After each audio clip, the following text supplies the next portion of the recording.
Good evening, ladies and gentlemen. Welcome back. A special episode of the Creative Cranium. Please say hello to Matt Knowles. Hi, and Matt Steph Knowles. Cannon. Hello. Oh, hey. Right on the dime. Man, it's great to see you guys. Good to see Welcome. you. Welcome to the show. Hey, I'm so excited to see you for real. There's a couple of things I've been waiting to talk to you about, which is, first of all, I want to hear more about your campaign. We got some terrific updates coming on that just around the corner. And also, we've been talking about convention season, right? We're just about getting ready to where all the creators are gathering their trucks and their backpacks and all their gear that they take with them on the road. And, you know, I've always said that you guys do a terrific job with your marketing on the road. And I wanted to ask you a couple of questions. For example, Matt, when you were getting ready to go to the convention the next day, what's the first thing you start getting ready? Are you talking about, you're talking about like when we leave here to go to the show or, man,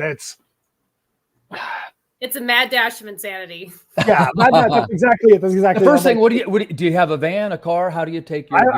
I have a car, and what I always try to do is I try. You know, my car is not in a garage, so it's outside my place. So I'm not going to put everything in my car the night before. I'll put as much as I can, but I'm not putting the money bag. I'm not putting the tablet. I'm not putting those things in there. But I want to make sure the night before that I understand what things I'm bringing and do I have the space and how is it going to get into the vehicle? I want to make sure, and I've really had to work on this a lot just in the last year, is you want to bring the right amount of stuff. You don't want to bring too much. You don't want to bring not enough. But I used to default far too much to the side of bringing too much. One of the people we used to do a lot of shows, we still do a lot of shows with, they would bring a van, and they had a van that was almost like their portable warehouse. So the amount of things that they had in the van was just insane. Like there was probably more stuff that wouldn't come out of the van that we would actually bring into the venue. And I think that kind of got me on the wrong thought process at times, where I'm like, I got to make sure that I bring tons of stuff, because what if we sold 50 copies of this? I'm like that too. So do you mind if I ask you, what are we talking about for physical copies of books taken? Let's start with there, because I know you got some other merch. We're going to talk about the leather stuff too, right? But start at the beginning. Like, how many books? Is it 200? Is it 500? If you feel like sharing it. I usually, for mine, I took my thing I went to this weekend, I took 500 books. So I don't know if we'd be taking that many, only because the likelihood, and Steph can shine, is the likelihood of us dropping in 500, selling 500 issues at a show, is the thought of that. Like, if we did that would be unbelievable. Right. But, I mean, let's just say that you're saying $5 a piece for 500 issues. Right. That right there is $2,500. For us to sell $2,500 at a show would be very unlikely. But also, most of our stuff isn't $5. Most of our stuff is trade paperbacks or larger issues like Heirs of Isildur, where you're talking about the issues themselves are $13, $14. They're variant covers, they're metal covers. So I don't even know if I could give you an accurate, here's the number overall of what we bring. We're normally bringing a few of each thing. Like, we might have the anchor of Misfits, the anchor covers of Heirs of Isildur, the different main issues, and then we'll bring a few of each variant cover. There might be a show that we might bring a little more of a specific cover. If it's a steampunk show, if it's a horror show, we might bring a little more of something. Or if we have a focus item, hey, if you buy $25, we'll give you this issue over here for free. We've done that many times. Sure. Yeah. So yeah, so you know what? When I set up, I've got shows. After this weekend, I've got shows 3 weekends in a row. And right. Yeah. It's coming, right? Like we were talking about convention season, and we're getting ready to see, well, in social media anyway, the feeds are going to start being tons of conventions. Yes. So, you know, speaking of social media feeds, one of the favorite things that I see is when Steph Cannon is writing for Fangoria. Me too. I love it. I love those. And I won't go too far off the topic, but first, Steph, I want to tell you, I really enjoy your writing style. I enjoy Thank those you. articles immensely. Would you mind sharing with us, like, how did you get started writing for Fangoria? Or I guess, how did you get started writing magazine articles in general? So it started with Creepy Kingdom. They were the very first website that I started writing for. And how that came about is a mutual writing friend. She's done a couple comics, but she's just kind of in the writing realm. Audrey Bridgman. She was doing a special with them for the Halloween season. It was like it was short stories because Creepy Kingdom is very much on the horror pop culture, but they also do a lot of theme park coverage. And so it was submissions for short stories that were prose and were kind of in that realm of horror and theme parks. And so Matt and I did one that was kind of Haunted Mansion like, because that's one of my favorite rides. And I'm just yeah, of course. Yep. It was the Tales from the Parkside anthology. Yes. And so I loved the format that Creepy Kingdom had. And so I reached out to them. We were kind of talking with one of the editors, and I said, hey, if you guys ever, need a writer for something, just hit me up and let me know. And they did. And it was like a game review, I think was the very first thing I did with them. And so I started doing more articles and reviews with them. And that led to just getting in touch with other people in that industry. And now I do movie reviews for Horror Buzz and Horror Geek Life. Fangoria, I was kind of in a circle with a couple of other writers and one of the editors, and I reached out to her, or she may actually reached out to me, I think, first and complimented me on one of my articles. And so it just came about that, which is a lesson for everybody. All you have to do is ask. Just ask, because the worst thing they can do is say no. And now I'm writing for them fairly regularly. And I have 2 articles. Yes. Nice. I have 2 articles that are coming out soon for them. And this last one was actually, it's probably the most ambitious article I've ever written for anybody. But they approached me and asked me to do it. No doubt, it's the most. So I feel honored that they felt that I was up for the task. Well, congratulations, Steph. Thank you. Yeah, they're really good. I got to give the recommendation on the air. You guys, if you guys haven't seen it, please give that a follow. So I guess for the convention season, there's 2 that are coming up. Did you say? So I've got a 1-day show next weekend. So Spookalla, the big horror convention that we do. I've seen you guys talking about that. That looks terrific. So Spookalla does some like little 1-day pop-up events as well in the local area. So there's a Spookalla pop-up event that I'm doing next Sunday. And then the weekend after, Steph and I will be in Jacksonville, Florida for one of our favorite pop culture events, which is Collective Con Jacksonville. And then 4 weeks after that, we have the big Spookalla event in Spookalla, Tampa. So we'll have those 3 in the span of a 5-week span. Nice. And do you mind if I ask, and either one of you can answer this, how do you book the dates? Do you have a list of tour organizers? How do you make your schedule? So we keep a calendar on our side of shows that we've already done previously. And then we try to make sure that when we roll into the next year, we'll just go first and say, here's what we did the previous year. Let's try and make sure we have the dates ready for the next year. See if we're going to be going back to those shows that we've previously done. Is it a show that we did that we don't think should get priority in next year? So it just wasn't something where it didn't work as well. Do the dates conflict? We have, and this has happened multiple times already in 2024, where there were shows that we did in 2023 or shows we were committed to, and then their 2024 dates ended up falling right on top of each other. So it was physically impossible for us to do both. We try and do those, and then we try and see, hey, is there a gap in here? Is there a show we've been trying to get to that we didn't get to before? Is there a show that people recommend that they can try and help us get into? That's what we try to do. And especially with us being on opposite coasts, with me in Florida and Steph in California. Right. How does that work? Oh yeah. I'll let Steph take that one. Okay, yes, Steph, you can have that. You can have that portion of the question. And I want to say too, like, I find that part really hard. Like I say that in a sort of a cavalier way, like, oh, how do you reach to the managers or whoever you're talking with? And it is a whole part of marketing the experience. So if you can shed some light on this for us, that'd be great. So first, how about this? I'll let Steph go to the Florida, California thing, and then I'll take that question you just asked. How's that? Sure. So why don't you talk stuff about how the complication of us coordinating what shows make sense for us both to be at, with you being in California, me being here. Makes sense. What I would say is, go ahead. Well, I think I heard all that. I don't know if it's me that's having a connection issue. I think that time it was you. Luckily, for the first time in history, it's you, not me. That's okay. It's all part of the. I don't know, part of the user experience. Everything else is going okay here. But anyway, so on a day-to-day basis, it's actually fairly. Yeah. Okay. Good. On a day-to-day basis, it's actually fairly simple, thanks to technology and the beauty of video chat.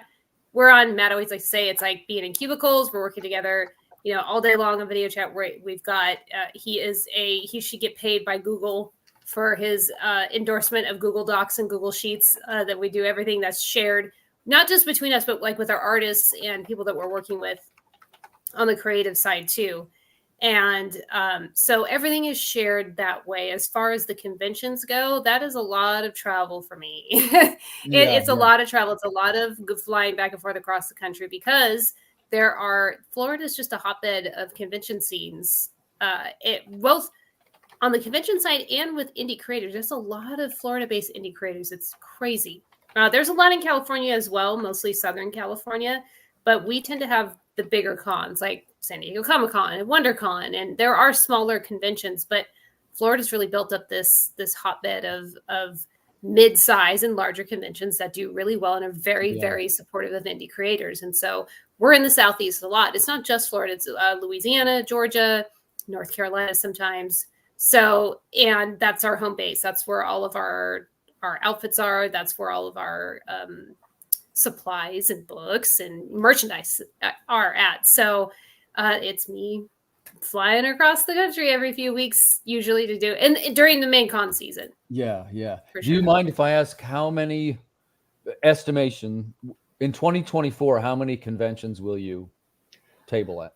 That's actually a very good question. And I can tell you this, this week has been crazy with, just the campaign, a lot of stuff going on. We actually have a column that we're going to probably now get out starting Monday. We haven't decided if it's going to be a 2-part or it's going to be a 1-part, which is 5 things to consider before you make the decision to table at a convention. Oh, great. And we actually have this article written. And the reason we did it is because there's a question going on where somebody asked, and you could tell they were a newer creator. And we want people to understand the kinds of things that we look at.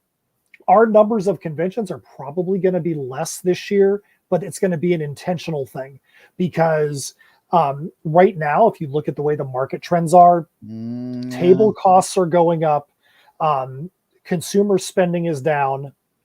So it becomes a precarious balance as to the events you want to do. Honestly, smaller to mid shows and comic store signings, I think for an independent creator, a lot of times are a lot easier to be in the black, because you're not talking about multi-day shows with a high table cost and high room charges, room fees.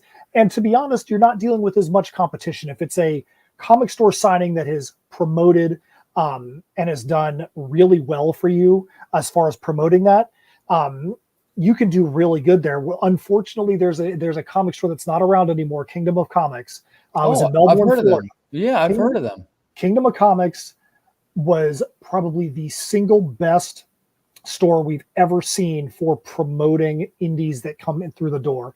And at one point, 3 of our 5 best sales days ever were days where we did tables at Kingdom of Comics. It was us and 2 or 3 other creators, and that was it. It was just, it's an incredible market. Melbourne, Florida has got one of the best and most supportive comic book fans and creator fans I've ever seen. I would put their community over any community out there. And I'm not from Melbourne, so this is not me promoting my local scene. What's Melbourne close to? I've lived in Florida. Melbourne's close to Cape Canaveral, Titusville. It's right there on the East Coast, Cocoa Beach. Space Coast. Right there in the Space Coast. So to answer your question, We're probably going to do a little bit less this year because we want to be very deliberate about. When you say less, dial it in for us. 8, 12, 15? I would say at the end of the year, if you include comic store signings, if you include the little one-day things, probably going to be 15, 18, okay, that's pretty good. Maybe in total. So at least one a month. That's a pretty good goal. Yeah. Well, and you got to look. Yeah, I mean, like free comic book day. Free comic book day counts as 2 for us because I'm doing one here, and Steph is doing one in Visalia, California. So we get 2 one-day shows in the same day. So sometimes that happens, so our count goes up a little bit. But yeah, it's we're being very cautious just because of the way consumer spending is. And one of the things that we have put into the article, we'll give you a little sneak peek. We said that you really want to pay attention to the ticket price for the attendee to get in the door alongside the cost and the number of celebrities that are there. Like if the celebrities have like their signature and picture packs and picture experiences, you really want to pay attention to those things, because if somebody is paying $40 to get in the door at a show, hey Lori, if somebody's paying $40 to get in the door at a show, they are probably not paying $40 to get in to come explore indie comics. It doesn't mean they won't, but their primary focus for coming in the door is probably the celebrity experience. So if celebrities are charging $100 for a celebrity and a selfie, which a lot of the shows we've done do that, the money is going to trickle back down to an independent creator, literally the last thing, because you're going to have the vendors that are supporting those movies. You're going to have artists. So it may not be worth you spending $600 on a table at a show like that may have little return in what you're doing. And we've heard many vendors echo that recently, that if they have tons of money for celebrities and they've got these huge celebrities, they might hurt the independent creator. So we're being, like I said, maybe 15 to 18, probably by the end of the year is what we'll be at. But that includes pop-up store signings, things like that as well. Nice. I guess here would be a good place to mention that, and of course, Matt and I have talked about this several times, which is there's different ways to market your brand. I feel INSYMMETRY Creations has a really strong brand, right? Good products, strong art, great writing. Yeah. So where I'm going with this is that when it comes to conventions, it's easy to sort of get lost in the shuffle. And what I mean by that, this is no disparagement against any creator. Hey, we're all in together, rising tide lifts all boats. Yep. But sometimes they have us all kind of sandwiched into a line, and there might be 10 or 12 of us right in a line, and it's difficult to sort of stand out. And we've talked about, well, that's why there's different kinds of marketing and sort of, for ways for people to discover the product. And the other thing was, I want to give them a shout out, was to go to more like a trade show event, so we just got back from the Comics Pro event, which is it's a retailer and publisher event. And I'm telling you guys, it was very different. What the gig was you would meet. And first of all, thank you very much for having me, guys. I'm super thrilled. Thank you, New Dimension Comics. Thank you, Comicsburg. Thank you, Comics Pro. You guys are the best. Guys and girls are the best. And what they would do is you could meet the people. You have a booth day, and you don't have to give out samples to everybody. Of course, in my case, I mostly did. But it's like to be considered for submissions to anthologies and different books. And the retails, well, I have 3 stores. And it's a great chance to really find out what the challenges of the industry is right on the front line, kind of, And there's go ahead. No, okay. I thought, okay. So is your question like, what are some tips about when we go to a show? How do we market? Yeah. Like what are the ways that you'd stand out from the group? And if you have a photo, drop me one. I'll show it. Okay. Let me see if I can find. Yeah, I have photos. So I know you do. So before I go find one of those, so that way I'm not, because I know if I go try and find it, I'll be distracted here. You're good. Yeah. I'll share mine in a while. So one of the things, okay, you know what? Go get that's cool. So one of the things that we try and do is we try and look at. We have a few things. This really started over the summer of this past year, where I was driving home from one of the shows I did individually, and Steph and I spent quite a bit of time talking about the 4 Ps of live shows. The 4 Ps. What's this one? I don't know it. The 4 Ps. The first one is make sure you have the right products for the show. Make sure you have the right products for the show. Make sure you have the right presentation of the products at the show. Make sure that your displays are right. Make sure it's easy for someone to understand the prices, things like that. make sure that you figure out if you need to improve your people. And your people could be literally physically how you look, to how you're speaking to people. And then the last one is your packaging. And packaging doesn't mean do you have bags and boards? It means how are you getting the stuff to the venue? How are you getting the stuff out of the venue? Have you made it easy for you to get your gear into the venue? Because you know as well as I do, all of us know, if you don't have that stuff right, you could spend an extra hour to 2 hours getting your stuff set up and you're exhausted before you even get there. And then when the show's done and you're worn out from the show, then you're like, oh my gosh, I got to pack all this stuff up. And you know what? I've had that happen many times. So I know from my own personal side We've of learned things. the hard way. Yeah. But you'd be surprised how many people we see when we're loading up and unloading too from a convention. And it's like their books are in a busted up suitcase, or they've got it stacked up on this dolly and everything's falling over and breaking. And I'm like, oh, honey. My tip I want to give people to prepare for the comic convention, one thing that always comes in handy, I always take a roll of duct tape right with me, and I tell you, I use it every place I go. So there's always good for everything. Yeah, make a boat out of it. Mythbusters did that one time. That's right. It's, man, if you're the guy with the duct tape, you're the guy that's ready, right? Yes. So hey, we want to talk a little bit too about your latest project, Heirs of Isildur: The Perilous Prospects 3. Right. So first of all, congratulations! You're off to a great start on the Kickstarter. Well, thank you. Thank you. You can take the stuff. You can take the stuff. I'm going to try and find those pictures. Yeah, Steph, we're getting there. Over. We have 5 days left. We're ending on the 29th of February because that's a fun day. It's a leap day. Why not? Nice. Matt pitches this much better than I do. Yeah, so, no problem. You know what? I've actually found a couple of pictures. I'm going to. This is book 3 of this current story arc of Heirs of Isildur, The Perilous Prospects. Matt can get more into where we're at on the story here. But we do have variant covers and homage covers, and we have merch and socks and shirts and all kinds of fun stuff too, along with the books. And of course, tons of add-ons. If you're new to the series, if you're new to what we do, we can help you out. We can add it on. We can get you caught up to where you're going to know what's going on in the story. Nice. And can I ask, how many days did you run this for? 23. This one's 23. The trend towards shorter campaigns. Lori actually mentioned this to me earlier tonight. Can I quick ask you why you guys did that? Sanity. No, we've actually done enough of them now that we have found that there is, aside from making you go crazy because 30-day campaigns just make you want to just run your head into the wall because it's a slog. It's a long time. It's difficult. But aside from that, well, there we are with our. Yeah, you can tell when this was taken. Because there's the old saying, you got to show them. Show them, don't tell them. And I was saying, you guys have always done a really nice job with presentation and your marketing. And what I mean by that is that there's always full length banners behind you, right? You got a little bit of wardrobe worked into it. You got some nice symmetry in the panels. Who comes up with the design of this? I do. Yeah. Well, and it's partially because I have a very interesting visual mind. And so there's times that I can look at a space and Steph has learned to just kind of wait. And I'm just I'm doing this. I'm like, okay, all right, this needs to go here. And that needs to go here. Well, let's try this. Let's try that. And I can't even communicate it. It's just, I kind of have to visualize it in my head.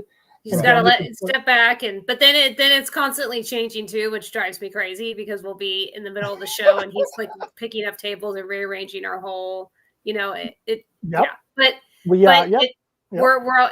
an always changing process. As far as the clothing goes, we match a lot. That's fun. We don't want to be those people that are just in that's one thing that we haven't done. And every year I say, guys, and there's one girl, there's Jess. Thank you, Jess. I'll give you a shout out that we've got to get somehow uniformed up. You know what I mean? It really makes a difference. And you'd be surprised at how many people, even some celebrities that have come by and complimented us on our outfits. You want to tell them, throw a name drop of the biggest. Giancarlo Esposito, who is he himself is a fashionista. I mean, that dude is always dressed to the nines when he goes out. I mean, he's not he's not in jeans and a ratty t-shirt. He's always dressed really sharp. And he walked past our booth and he's like, "You guys look nice." And I was like, "Oh my God, Giancarlo Esposito just said that to us." So that's always fun. Yeah, there's us with Twisted. They were these dudes were the nicest guys. Just being in that realm and meeting a lot of the celebrities that we get to meet with Matt doing the panel hosting, the emceeing. It's always a surprise which celebrities are different than what you would expect, or the ones that you are like, oh, I didn't expect them to be. Those dudes are the nicest dudes. But yeah, there we go. That's our okay. So just know that most of these outfits are picked out by him. Okay, I would never, I love it in man. my life, go out in that outfit ever on my own ever. I admire your conviction, and one of the things is you guys have your brand, right, and you lean into it. And this is the thing that we talk about. Well, basically every week we talk about it here Friday nights, which is how do you achieve that level? And this is what you're working with here is just something really cool. It's not like somebody's going to mix up INSYMMETRY creations with somebody else. That is very true. Exactly it. That's exactly it. And part of the reason why, like you said about a uniform, part of the reason why we'll dress as similar as we can at shows is because if one person is doing something, hey, that guy, that girl is doing one thing. But if you see two people doing it, you're like, okay, that's intentional. There's a reason. It's a thing that they're doing. Yeah. There's a reason why these people are dressed similarly. Or like it could be where I'm on the panel stage hosting an event and they see Steph walking around wearing the same thing. Oh, those two must be a part of the same entity over there. So, that always helps. Steph getting a shout out. Yes. Thank you. Got her followers. Thank you. Yeah, it's man, you guys got a great thing going, and I wish you every success with it. And like I had mentioned earlier, we got the new project going too. Yes. Which I'm your backer. I have a couple of them. I don't think I'm quite caught up. I'll have to take a look at this. We know each other because of our connection to Renan Shoddy on one of these. Yes. I was working with him at almost the same time. But just again, if you just want to take us real quick, tell us a little bit about who is going to love this project. So last night I was on a live stream and the comment was literally made, and I can't take credit for it, was made by Chuck Pino. If you like just about anything. They probably have it in this story. I said, that needs to be a poll quote on the back of one of our books. That's all you need to say. If you like anything, you'll like this. Well, there's a couple, I'll just try to dial it in just a hair. There's a couple things we can talk about. One of the things I like is the connection to music. Do you want to start there? Or do you want to walk through? Sure, yeah, absolutely. So with Heirs of Isildur, it's where steampunk, comics, and metal collide. You've got a story that is based in a puritanical steampunk village that starts there, but because of some machinery that the main character ends up finding and repurposing and tinkering with, portals start opening to bring people from other eras to him. So right off the bat, you've got the ability to have people from the future, people from the past, people from wherever that are now in this area together. They don't know if it's different timelines, if it's literally past, present, and future. All they know is that they are now in this same place together, and they have to figure out how to move forward. There's definitely a lot of sci-fi. There's a lot of apocalypse, a lot of end of the world stuff that's going on in it. But when I first started to write Heirs, which I wrote the Crossroads Conundrum, the original arc for it, prior to Steph and I meeting, but I was just at the beginning of the releases for it when Steph and I met and started to work together. And so after issue 2, everything since then has got Steph's imprint on it as well. Even when we did the trade version of the Crossroads Conundrum and went back and redid some of the stuff there, that again would get Steph's imprint on it. So she's definitely has an imprint as we go through. But I started as a metal musician, and I wanted to, when I got back into writing, I wanted there to be more than just metal music. I wanted there to be a little bit of a story to it. And a little story turned into a little bit longer story, and a couple songs turned into a full album, and then it turned into this big, gigantic magnum opus, which we always tell people not to start with. But that's exactly what Heirs is. We highly recommend that you do not start with a project as big as Heirs has turned into be an ongoing thing. But the songs will be, sometimes they'll summarize situations that are happening. All of the Perilous Prospect songs, Perilous Prospects of the Portals, of Shadow's Haven, of the Timekeeper, if you listen to those 3 songs, they try to give you a general synopsis understanding of like the 3 main elements of the story, that if you understand those 3, then you can read the Perilous Prospects and understand what these 3 competing elements are. The new song that's going to be a part of this campaign is going to help to just explain where we're at in the story right now. Just yesterday morning, we've been telling people that we're going to have an extended trailer for the campaign. We used to have a 15-second music teaser. It's now about 1 minute and 10 seconds long. It's got more of this new song that's going to be a part of the campaign that'll be released with the issue. But the trailer video itself really does a good job. And I'm not saying that because I put it together. I'm just saying that once we got to the point of saying, hey, yes, we're going to release this, we both agreed that the explanation of where we're at when the story starts is pretty accurately communicated in that video. Nice. A quick additional question on the music. I hope you don't mind. I love musical questions. Right? You can ask whatever you want, man. You got it. Well, that's one of the things that always sticks with me. As you know, we make our own songs over here too. So my question, this is because the music's a theme to the material, right? Like, how do you ever come up with a musical idea first? How do you get the concept? How do you make the song and the music match? All of the above. Sometimes we need to write a song for this specific theme. Like, for instance, the last 3 sets of music that was written, one was a jingle for Misfits Clubhouse, and then we had the I Am Keto theme song, and then we had the song we're writing for this. Going back to Misfits Clubhouse, that one really points directly towards your question.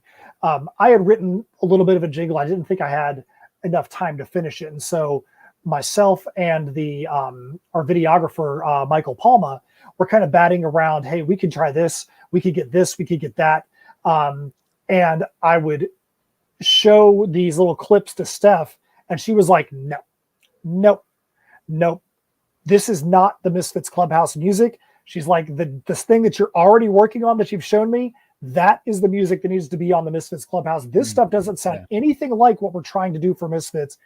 What you've already written, don't second guess yourself. That's where we need to go. And that was the right decision. But it took her being like, this is the right music over here. For I Am Keto, we wanted to make sure, because it's taking place in a fictional Far East, that there was some actual Japanese and Chinese ethnic instrumentation in the song. So I'm a big fan of a lot of bands from that area. Wagaki Band, Thonic, there's quite a few others, but I really wanted to make sure that sound, even though ours doesn't sound anything like what they're doing, I wanted to make sure that there is at least something that would tie the music to that part of the world. When it comes to airs, just whatever comes up, whatever decides to come out of the brain and gets down there. We know airs is always going to be heavy, and that's where we go with it. Gotcha. So let's look through some of the information here. How many days are left? Only 5. We end at 9 p.m. on Thursday. Oh, gotcha. Here we go. Some sample pages. Beautiful colors. Thank you. Yeah, we've had 2 different colorists on the project. That was with Bruno Hang, and then our colorist from I Am Keto, Alan Emmanuel, is the one who took over for I Am Keto and for issue 3. Nice. This looks beautiful, guys. Thank you. One of the things I wanted to touch on that you said earlier, you were like, "Hey, I think I'm not completely caught up with what you're doing." Right. We made sure, there are a lot of catch-up tiers. We made sure that there is a reading order. That was at request of one of the shows we were on. That'll show you, do you want just the issues that make up the Perilous Prospects? Here you are. Do you want the extended Perilous Prospects, which would be those issues plus I Am Keto? Here's what you'd need plus the reading order. Do you want everything that is just the direct heirs of the sealed order titles? Here's what you need. Do you want everything heirs and everything that's an extension and an offshoot? Here's the titles. Here's the reading order. Everything I've ever done. Yes. To try and help you break it down and have it not be so overwhelming in the campaign. We know there's a lot. We know there's a lot of things, and we don't want somebody that's brand new coming in there going, whoa, this is too much. You can easily pick up the Perilous Prospects and pick up those 3 issues and get a story that is incredibly enjoyable and engaging. And we really would hope it's something that you're going to find characters you can relate to and universes you want to escape into. Easy to jump into. Yes. Yes. And you guys have a strong history of fulfilling campaigns. So backers, you can pledge with confidence. We'll do a little call to action. Jump over right now. Check out Heirs of Isildur on Kickstarter. So what is the, we have 5 days left. Do you want to take a guesstimate where it's going to end up? Do you ever do that? Maybe you don't want to jinx it. Yeah, let me say this. The easiest thing to say is we hope it's going to end up a lot farther along than where it is right now. We know the economy is depressed. We know that Kickstarter is numbers are very low for most people. The thing we try to stress to people is that just because it says, hey, you guys are only $230 away from the $3,500 goal, that's just the minimum number. That is the minimum number that is set.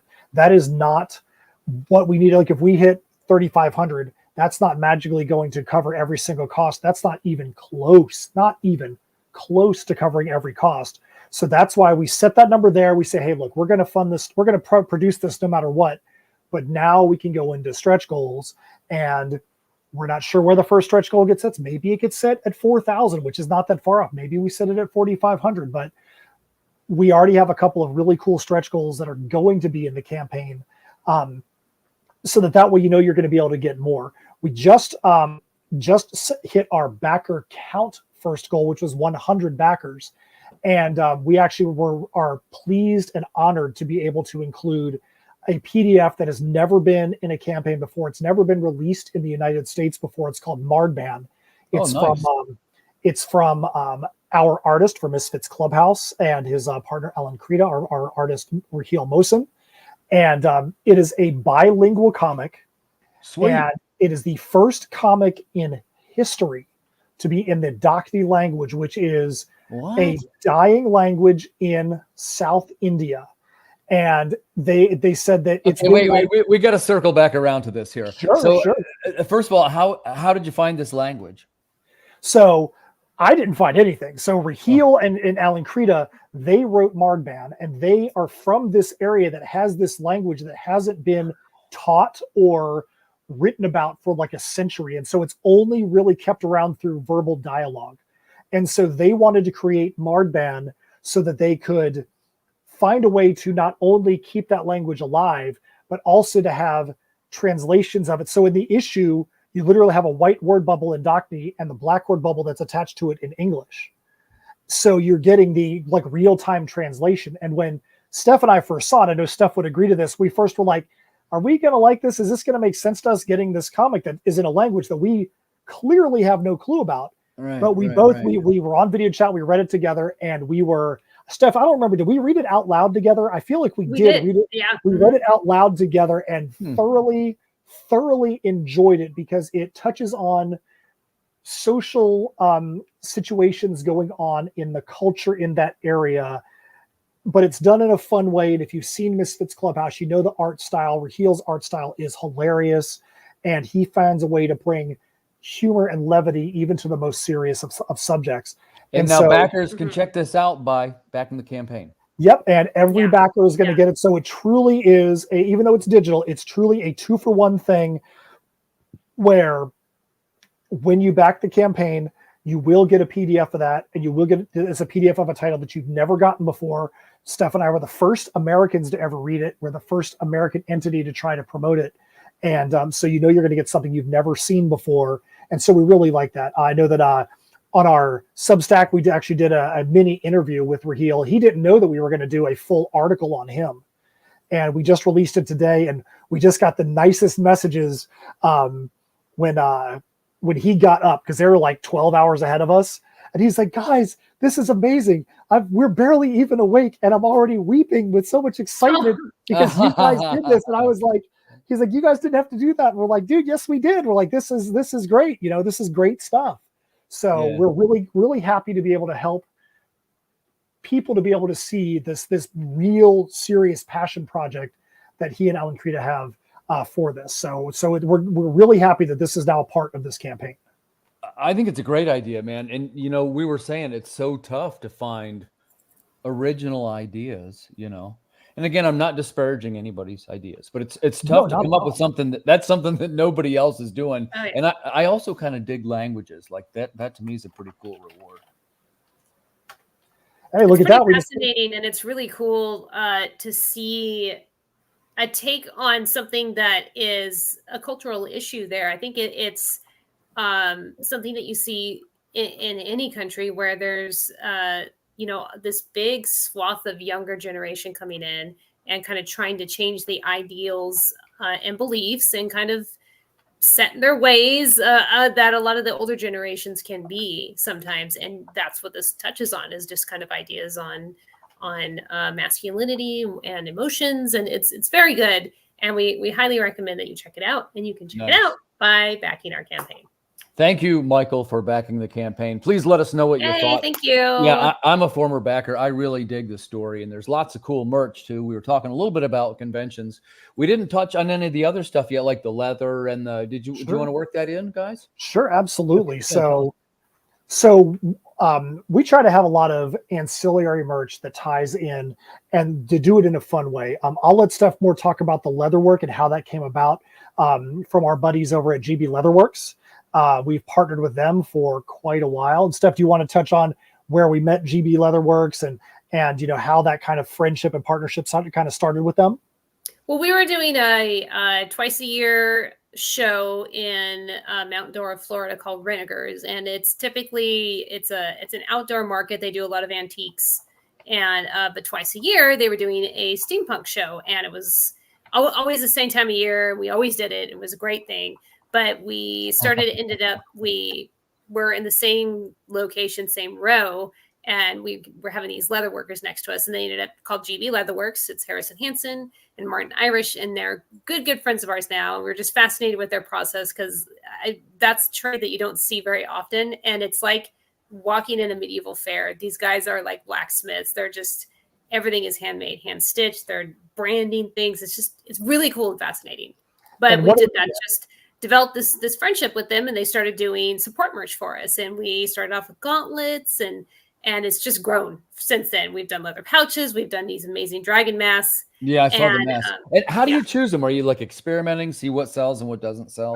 Absolutely. So the first, let's see, 3 of the first 4 campaigns we did on Kickstarter were medieval based for Tales from Nocturnia, all the way back 2019, just starting into 2020. So a lot of the fan base that is our fan base right now may not have even been around when the Tales from Nocturnia campaigns were running. So that's unfortunate, because it's so long ago that we were doing those. But having a leather worker that is good friends with us and doing a medieval title, it was just kind of like they just, it was like serendipity.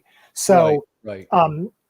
We've had a lot of brainstorming sessions with these guys about the things that would make sense, not only for our campaign, but things that they can make and will make sense for them as well. We've done some things with them that looked really cool, but were very time intensive on their side. And we've kind of come to an agreement with them that we want to find items that are going to have a good price point for both of us, but are not going to put them in the grave, so to speak, if we get a huge order. Like if it's like, hey, we got an order for 30 of these things, then they're like, great, we have to go in. 30 is great, but now we have to stop doing all of our other business because these things are so time intensive. Is that the mask? Is that the one you're talking That's about? the Dragon Lord mask, yes. I was searching while you were chatting. I said, I remember it from, this is last year? That's actually like 2020. That's 2020. Okay. Oh man, time flies. Yeah. That's actually the release. So that was the release of the Dragon Mask. That's October of 2020. Florida was the first state in the country to have conventions really back. Cool. We were actually a part of the very first convention in the country back after COVID shut it down. But this is the October 2020 Renegers Steampunk Festival.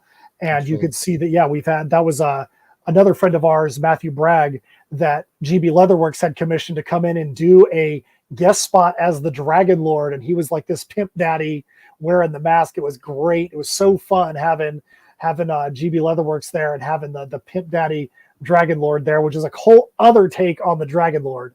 Yeah, it's really cool. It's really cool, man. We've had some stuff that didn't work as well. We've had some stuff you kind of have to try it and see how it works. We've had some things that like we can barely even keep on the shelf. Like our best seller, if you look at the covers for this campaign, we actually were able to work in legitimately one of GB Leatherworks items into a cover on it, which is our traveler's pouch. The traveler's pouch plays a huge role in the Heirs of Isildur story. And we've sold a ton of it. It's like a D&D dice bag. It's expandable to where we've had people get it to put cell phones in, to put whatever in. I mean, they look really, really cool. We've had tons of these things that have gone out. But it actually plays a huge role in the Heirs of Isildur story. And we actually, we do homage covers, and on our one homage cover for Nightmare Before Christmas that we have for this campaign, we gave our artist, Jose Cardenas, a picture of the Traveler's Pouch from GB Leatherworks, and it was there to replace one of the items that was in the Nightmare Before Christmas, the picture that we were making an homage of. So he's able to fit that in perfectly right in the front middle bottom of the cover. So it's like we're doing an Easter egg to ourselves. Yeah, collectors would love that. Yeah, absolutely. It's a great idea. Well, guys, we are almost to our time. So just one last time, we're talking tonight about Heirs of Isildur, which is live over on Kickstarter right now. We're trying to pick up some backers for this project. As I mentioned earlier, I'm a backer. I think it's a terrific quality level product, and I'm going to make this a recommended product. Call to action. Go over right now and check it out. Also, I want to make a quick mention. One of the things that I like is the musical connectivity. And I especially like that when you made the, of course, I'm a metalhead. Most people know that. But there's also like the orchestral version that you guys did, which I dig that. You know what I mean? It's like just different enough it's like the theme, I guess you'd say, the overriding theme. So just one more time, before we go, tell us again about who's going to love this project. So I would think anybody that likes high fantasy, anybody that likes stories that are basically like one little thing happens and then every single thing that happens in somebody's life changes. It's like, what if you can really put yourself in a character's shoes, because every one of us could potentially walk outside our door, have some supernatural thing happen right then, and the whole world changes for us. Not saying that that's going to happen, but I'm saying that's what happened to our main character, Michael Isildur. So there's high fantasy. We think people that really like stories that are well developed, that you can trust, have got a conclusion where every time you get an issue, you're going to read it and go, how are they going to get out of this? How is this going to get resolved? The stakes are raised. It's just really high developed. And one of the things about this issue, and I'll let Steph touch on it, is this issue, we really up the emotional stakes. So do you want to talk about it real quick, Steph? Lay it on. Yeah, I mean, we can touch on it, but we can't say too much because then that would be a spoiler. But the emotional stakes are at an all-time high with this issue. We can't promise that they won't be even more so with the next one, but you're gonna see you're gonna get that emotional payoff with this issue in ways that I think some people aren't gonna expect to see coming. I know that's cliche to say, but it really is true. I think that there's some moments in this story that are gonna be a gut punch in some good ways and some bad ways, and make you feel some things a little bit. But it's all in the intricacies of the story that we're trying to tell. So it all makes sense. We're not just creating sad or emotional moments just for the heck of it. It all makes sense to what the story is what I'm trying to say. There's some big reveals and swerves that happen in this issue, and there is a few things that we knew when we were putting the framework together for the whole arc. We knew what we wanted to do, but there's actually a couple of things in this issue that we were like, what if we do this here? We're trying to solve a problem that we were like, kind of had that kind of cheesy, whoa, that would be amazing, let's try that. And a couple of these swerves that happened in this issue are things that we were even like, I can't believe that we just did that. I can't believe we're actually incorporating this into the story. This is wild. Like, there's some of them are things we didn't expect. Like when we started Perilous Prospects 1, we didn't expect a couple of things that have kind of happened, the secondary things that are going in now. So that's when you can surprise yourself as a writer and it still makes sense. And it even makes the overall arc make more sense by doing these crazy things. You really hit on it. So Tim, like you said, you are somebody that you said might be a little behind. There's catch-up tiers. There's tons of items in here. We try to make sure there's a tier for everybody.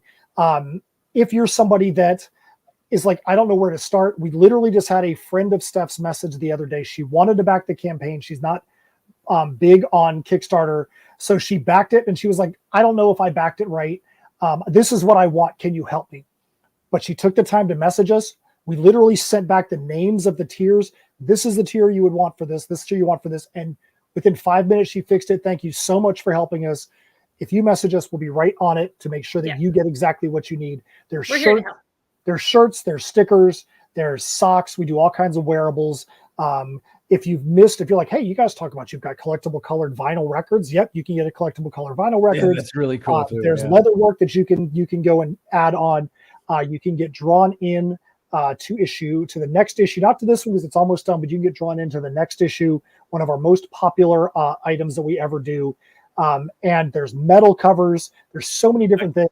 There's got to be something in here that you would like. And by doing that, you're going to be supporting a story that, as you've already seen, has got advanced art. You've got a story you can trust that is going to have a payoff, that is going to get to that end. It's going to be a good investment of your time and money in an environment that is very difficult to come off of that entertainment dollar. And we thank you in advance for helping us not only reach that minimum funding level, but well exceeding that before the end of this campaign. Yeah, really, congratulations, Matt and Steph. And thanks so much for coming on the show to talk about it. It's always, you guys are a couple of my favorites, man. I sometimes tell Matt, like, we could go on a topic and just keep going and keep going. We could too. So I am really appreciative that you gave us your time and your knowledge to chat tonight. And I wish you every success with the heirs of Isildur. For the viewers, thanks for tuning in. This is an episode of the Creative Cranium, and we will see you guys next week. Thank you. Good night, everybody.